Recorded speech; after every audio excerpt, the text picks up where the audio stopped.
Assalamualaikum warahmatullahi wabarakatuh. Baiklah, di sini saya akan menjelaskan tentang kerajaan Sunda. Yang pertama yaitu pusat-pusat kerajaan Sunda. Perpindahan pusat kerajaan bukanlah hal yang asing di dalam perjalanan sejarah Indonesia. Dari perpindahan pusat kerajaan dari Jawa Tengah ke Jawa Timur dan kemudian kembali lagi ke Jawa Tengah. Pada masa pemerintahan Raja Airlangga, seringkali pusat kerajaan yang berpindah-pindah. Penyebab dari perpindahan pusat kerajaan disebabkan berbagai macam hal, diantaranya karena ekonomi, politik, keamanan, dan lain-lain. Ada juga dikarenakan adanya bencana alam. Ini menjadi dugaan umum mengenai terjadinya perpindahan pusat pemerintahan dari Jawa Tengah ke Jawa Timur pada pertengahan abad 10 Masehi. Di Jawa Barat hal yang sama juga terjadi. Ditemukannya naskah-naskah berbahasa Sunda kuno bahwasanya di daerah ini telah terjadi beberapa kali perpindahan pusat kerajaan. Perpindahan itu menyebabkan harus dipertimbangkan kembali adanya beberapa buah kerajaan yang saling mengganti. Sebenarnya di Jawa Barat terdapat sebuah kerajaan setelah keruntuhan kerajaan Tarumanegara di akhir abad 7 Masehi. Jika ini benar, sampai keruntuhannya pada tahun 1579 Masehi, kerajaan Sunda telah beberapa kali berpindah pusat, dimulai dari Galuh dan berakhir di Pakuan Pajajaran. Prasasti adalah sumber sejarah yang pertama dapat kita gunakan. Prasasti yang tertua menyebut nama Sunda adalah Prasasti Rakrian Juru Pengembat pada tahun 854 Saka atau 932 Masehi, ditemukan di desa Kebon Kopi, Bogor. Prasasti yang berbahasa Melayu kuno ini menyebut memulihkan raja. Jika tafsiran ini benar, berarti sebelumnya sudah ada Raja Sunda. Adapun bukti lain yaitu cerita Parahyangan akhir abad 16, naskah Siksa Kandaeng Karesian, berita-berita Cina zaman Dinasti Ming. Dari bukti-bukti yang ada dapat disimpulkan bahwa daerah Jawa Barat dikenal dengan Sunda. Nama Galuh, Pakuan atau Pajajaran kemungkinan besar adalah nama pusat kerajaan yang telah mengalami perpindahan beberapa kali. Kerajaan Sunda yang disajikan oleh cerita Parahyangan dalam naskah disebut, nama Sanjaya disebut juga dalam Prasasti Canggal tahun 732 Masehi yang berasal dari halaman Percandian Gunung Wukir, Kecamatan Salam, Magelang. Sanjaya dikatakan telah menggantikan raja sebelumnya yang bernama Sana. Cerita Parahyangan menghubungkan tokoh Sanjaya dengan pusat kerajaan Galuh karena di situ dikatakan bahwa Sana berkuasa di Galuh. Terjadi perebutan kekuasaan yang dilakukan oleh Rahyang Purbasora, saudara seibu Raja Sana. Sana yang dibuang ke Gunung Merapi. Setelah dewasa, Sana mencari pelindung dengan saudara tertua dari ayahnya.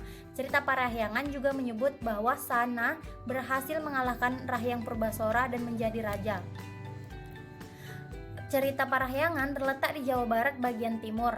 Gunung Merapi yang disebut dalam naskah bukanlah Gunung Merapi yang berada di Jawa Tengah, melainkan sebuah bukit yang bernama Merapi terletak di daerah Kuningan, Jawa Barat. Selanjutnya, kerajaan berpusat di Galuh. Di Jawa Barat terdapat beberapa kerajaan kecil. Kerajaan Kuningan diperintah oleh Sang Seukarma dan disegani oleh Sanjaya, yaitu kerajaan Sunda. Dari cerita Parahyangan diketahui bahwa Sanjaya adalah menantu Raja Sunda yang bergelar Tohan atau yang dipertuan di Sunda. Dari berita-berita yang ada diduga bahwa agama pada zaman Sanjaya yaitu agama Hindu Mahjab Siwa. Hal ini dinyatakan oleh Prasasti Canggal. Tentang sifat keagamaan ini tidak bertentangan dengan cerita Parahyangan yang menyebutkan bahwa pemujaan yang umum dilakukan oleh Raja Galuh adalah sewa bakti Ring Batara Upati. Pada masa itu semakin berkembang pengaruh agama Buddha yang diketahui menjadi agama resmi Raja-Raja Mataram yang mendirikan Borobudur. Cerita Parahyangan juga sudah memberikan petunjuk melalui nasihat Sanjaya kepada Rahyang Tamperan, yaitu anaknya, "Janganlah mengikuti agamaku karena dengan itu aku ditakuti orang banyak." Cerita Parahyangan menyebutkan Sanjaya pergi berperang ke daerah-daerah lain agar mau mengakui dan tunduk kepadanya. Setelah berhasil memerangi daerah-daerah, Sanjaya kembali lagi ke Galuh, pusat kerajaan Sunda. Tetapi semua yang disebutkan tidak semua benar-benar diperangi dan ditundukkan, tetapi bagaimanapun itu merupakan petunjuk bahwa Sanjaya telah berusaha memperluas daerahnya. Pada waktu yang bersamaan, di Sanggalah diperintah oleh Sang Seukarma, masih saudara Sanjaya sendiri. Ternyata Sang Seukarma lebih berhasil daripada Sanjaya dalam menguasai daerah yang berjauhan, termasuk daerah yang diperangi oleh Sanjaya sendiri. Dengan itu, Sanjaya tidak puas dengan keadaan ini, sehingga ia mengirim utusan ke Sanggalah, tetapi Sanjaya mau berdamai dan di antara keduanya membagi wilayah yang berada di bawah kekuasaan mereka masing-masing. Yang kedua, pusat kerajaan Prahajian Sunda. Nama Sunda kemudian muncul lagi pada prasasti yang berasal dari tahun 952 Saka atau 1030 Masehi. Prasasti ini ditemukan di daerah Cibadak, Sukabumi, lebih tepatnya di kampung Pancalikan dan Batar Muncang di tepi sungai Cicati. Nama tokoh yang disebut pada prasasti ini adalah Maharaja Srijaya Bupati, sedangkan daerah kuasanya disebut Prahajian Sunda. Gelar yang dipergunakan Jaya Bupati ternyata sangat mirip dengan gelar Raja Airlangga di Jawa Timur. Karena gelar yang hampir sama itu, ada anggapan bahwa Srijaya Bupati adalah salah seorang raja bawahan dari Raja Airlangga sendiri. Dari nama Jaya Manahen ditafsirkan sebagai peringatan bahwa ia telah berhasil mengalahkan musuh besarnya. Musuh yang dimaksud yaitu Airlangga. Ada pula yang beranggapan bahwa gelar yang sama itu tidak ada hubungannya dengan kehidupan politik di antara kedua daerah yang bersangkutan, dan kedua daerah itu masing-masing hidup tidak saling mengganggu. Berdasarkan bahasa dan isi prasastinya, memang harus diakui bahwa ada hubungan antara Jawa Barat dengan Jawa Timur. Pernyataan Srijaya Bupati berulang kali bahwa ia adalah raja di Sunda yang dapat dianggap usahanya untuk lebih meyakinkan orang banyak akan kedudukannya sebagai Raja Sunda. Prasasti berbahasa Sunda pada umumnya tidak memuat kutukan yang mengerikan, tetapi berisi harapan yaitu memperoleh kebahagiaan, sedangkan yang melanggar memperoleh celaka. Prasasti itu menyebutkan bahwa pada tahun 1030 Masehi, Jaya Bupati membuat semacam daerah larangan di sebelah timur Sahyang Tapak. Daerah larangan itu berupa sebagian dari sungai yang kemudian dinyatakan tertutup untuk segala macam penangkapan ikan. Adapun Sahyang Tapak yang dimaksud adalah tapak kaki yang ditemukan pada batu di puncak Gunung Perbakti, daerah Cicurug, Sukabumi. Jika dihubungkan dengan daerah larangan itu yang berupa sebagian dari sungai baik di hulu maupun di hilirnya, berbataskan Sahyang Tapak. Barang siapa yang melanggar ketentuan itu akan dimakan sumpah. Sumpah yang diberikan kepada pelanggar yaitu terbelah kepalanya, terminum darahnya, terpotong-potong ususnya, terisap otaknya, dan terbelah dadanya. Dari gelarnya yang panjang dapat pula diketahui bahwa Srijaya Bupati adalah seorang penganut agama Hindu. Ini juga sama dengan agama yang dianut oleh Raja Airlangga di Jawa Timur. Dikatakan bahwa agama resmi di Pulau Jawa pada awal abad 11 Masehi ialah agama Hindu aliran Waisnawa. Dalam cerita Parahyangan akan terdapat kecocokan masa pemerintahan Srijaya Bupati dengan tokoh Sang Rakean Dharma Siksa pada cerita Parahyangan.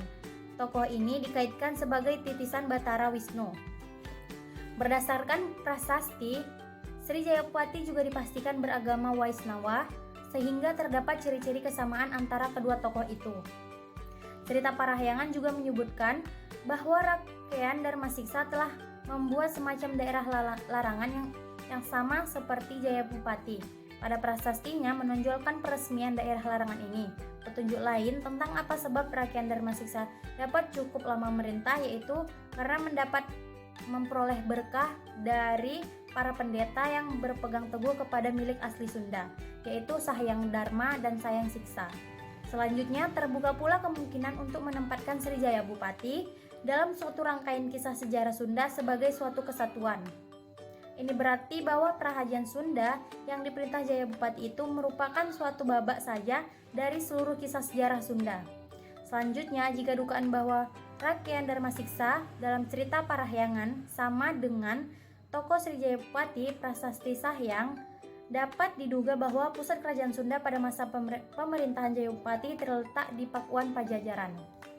Tidak lama kemudian, pusat kerajaan itu berpindah lagi untuk kesekian kalinya.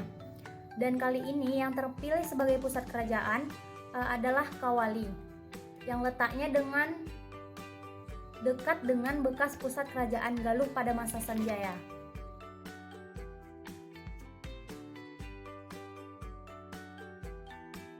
Bismillahirrahmanirrahim. Saya Abdul Faruk akan melanjuti materi Pusat Kerajaan Kawali.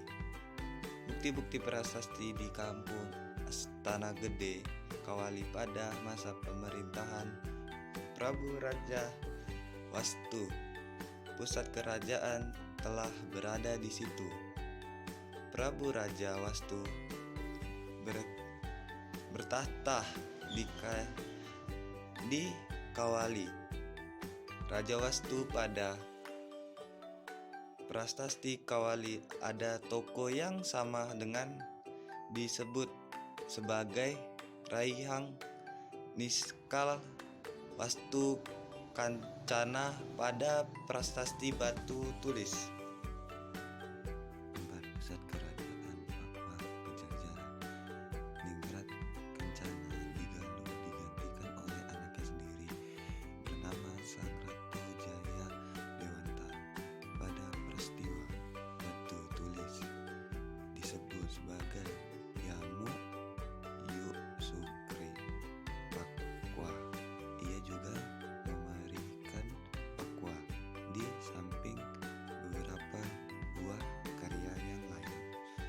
Sang Ratu Jaya Dewanta menjalankan pemerintah berdasarkan kitab-kitab hukum yang berlangsung, sehingga pemerintah berada jalan yang baik dan aman.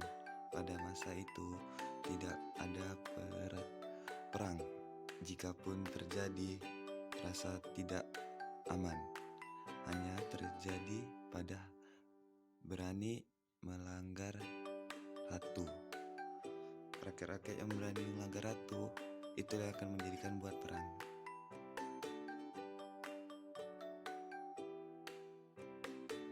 Baik, di sini saya akan menjelaskan bagian B, keadaan masyarakat.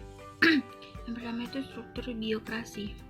Pajajaran sebagaimana kerajaan sedemikian jauh belum pernah ditemukan di dalam prasasti-prasasti yang merupakan sumber sejarah terpenting. Bukti-bukti sejarah yang ada hampir boleh dipastikan semuanya menunjuk Pajajaran sebagai pusat kerajaan.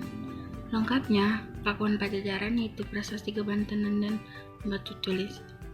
Pajajaran sebagai nama kerajaan ditemukan terutama dalam naskah-naskah yang lebih bernilai sastra, termasuk cerita pantun yang berupa tinggalan sastra lisan. Kemudian di dalam daerah yang disebut dalam Pajajaran, yaitu masing-masing Pajajaran Timur, Pajajaran Tengah, dan Pajajaran Barat. Kemudian yang kedua, agama. Naskah ini dibuka dengan kisah tokoh yang legendaris bernama Sang Resi Guru dan mempunyai anak yang bernama Raja Putra. Walaupun Sanjaya yang beragama Hindu menasihati anaknya, Rahyang Tamperan atau Rakyan Panaraban, agar tidak mengikuti agama yang dipeluknya. Secara keseluruhan, naskah tersebut tetap merupakan hasil karya seseorang yang beragama Hindu.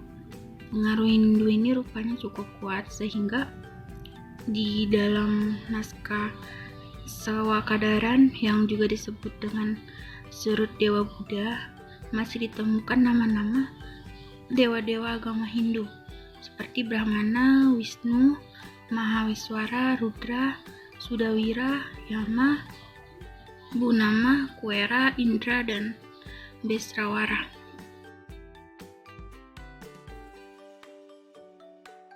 Assalamualaikum warahmatullahi wabarakatuh. Saya Muhammad Alvin. Saya di sini akan menjelaskan tentang materi saya, yang berjudul Kesenian dan Ekonomi. Yang pertama, saya di sini akan menjelaskan tentang kesenian. Kesenian yang kita dapat ketahui dari sumber lain, Sahyang dan Sikanda Keresian sedikit banyak memberikan keterangan bagaimana kira-kira kehidupan dan kesenian masa itu.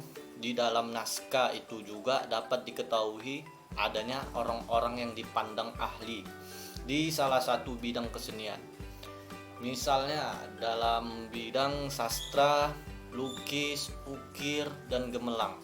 Sedangkan cerita-cerita yang diketahuinya antara lain seperti Boma, Damarjati, Sahyang, Bayu, Jayasena, Sedemana, Pujakarma, Ramayana, Adiparwa, Korawasarma, Bimusorga, dan Jaryani. Yang kedua, saya di sini akan menjelaskan tentang ekonomi. Ekonomi dalam memberikan keterangan yang cukup jelas mengenai adanya kelompok-kelompok masyarakat kerajaan Sunda masa itu. Kelompok-kelompok itu tidak dapat disebutkan berdasarkan kata jenjang, hierarki di dalam sistem birokrasi pemerintahan. Pembagiannya berdasarkan fungsi yang dimiliki tiap-tiap kelompok itu dan terbagi dalam beberapa kelompok dan golongan. Terima kasih. Wassalamualaikum warahmatullahi wabarakatuh.